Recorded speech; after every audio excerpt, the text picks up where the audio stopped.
More gun violence in Oakland as a young boy is shot and killed last night on the city's east side. Gabriel Martinez Jr. was killed while helping his parents at their taco truck. We're in crisis. Our city's in crisis, and we have to stop when 5-year-old babies are getting killed, and 2-year-old babies and 3-year-old babies are getting killed.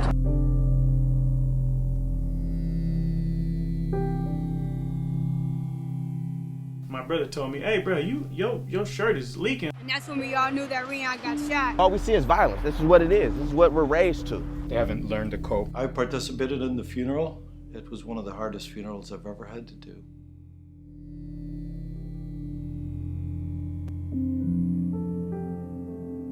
The crosses came up 10 years ago when there was such a huge murder rate, gun violence, gang violence, and this became a way of each cross representing each person that was murdered in the city as a testament to them, to their life, and the possibility of changing those statistics to go down.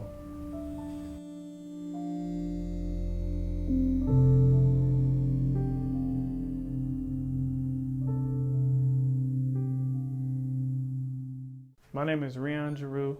The day was like any other day. I woke up, went to work, worked on a car.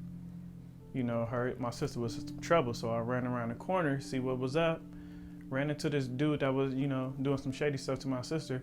Ended up getting shot by a dude. He drove off, and then I didn't even know I got shot because my adrenaline was pumping. By the time I'm chasing dude in the car, my brother told me, "Hey, bro, your shirt is leaking. Like, did you get shot?" And then I looked, I got a bullet in my shoulder. And then I went to the hospital, got it pulled out. And then I met this teacher. He was like a little art instructor. He was new at the school, and he was just like, "You should start getting your art." Cause I used to tag up the school shit, West Oakland, Lower Bottoms all over the school. And he found out it was me, and he was like, "Man, you should start painting and stuff. Stop tagging. That ain't gonna get you nowhere. Just start painting and shit." So I started painting, started drawing. So this one right here is the Twin Sparrows, and I made this one just dedicated to all the homicides in Oakland, basically. So I put the 2 sparrows on there flying in reverse just because, people are being born and people are getting taken out of our lives. And I put the girl right here, she's living in the streets. And I put the skull right there, that's her after death.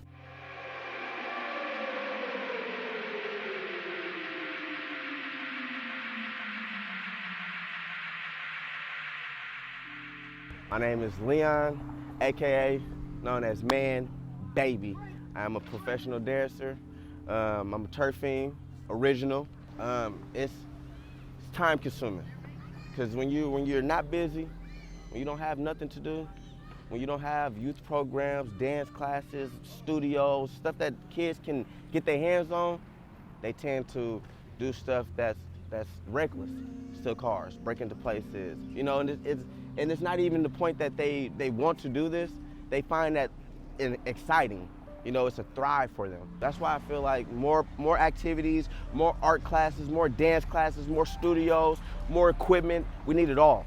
If you guys want us to calm down and be more productive and civilized human beings, have more outlets for us.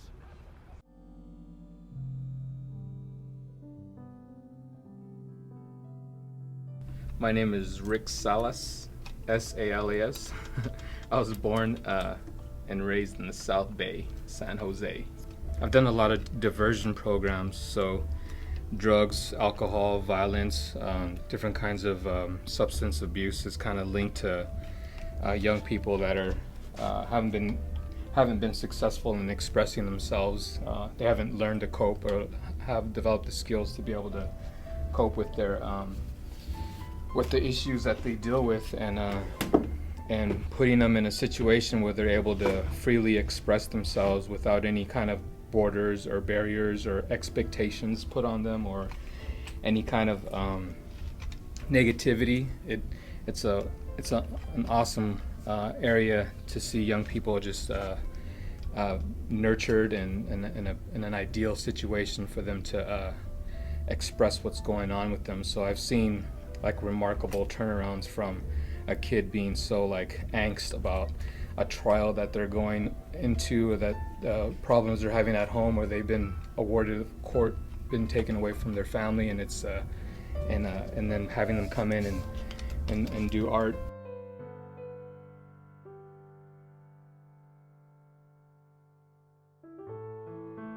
The gunshots, the sirens, and the choppers form a symphony.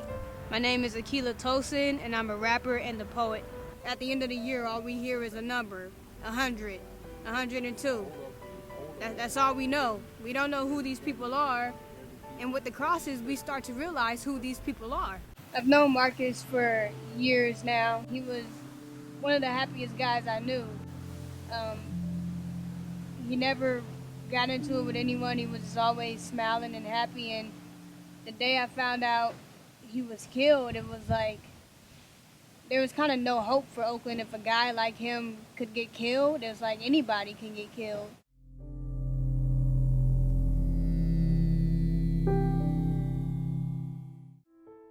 At the end of the year, we have the memorial, but then the next day we have empty garden space, which is kind of a utopia, kind of what the gospel calls us to do. No gun violence, no murders, no crosses to represent that, and that's how we wish it would be, and that's what we work for. But then as the days progress, and sometimes not even days, the crosses start growing again, and sometimes you lose heart.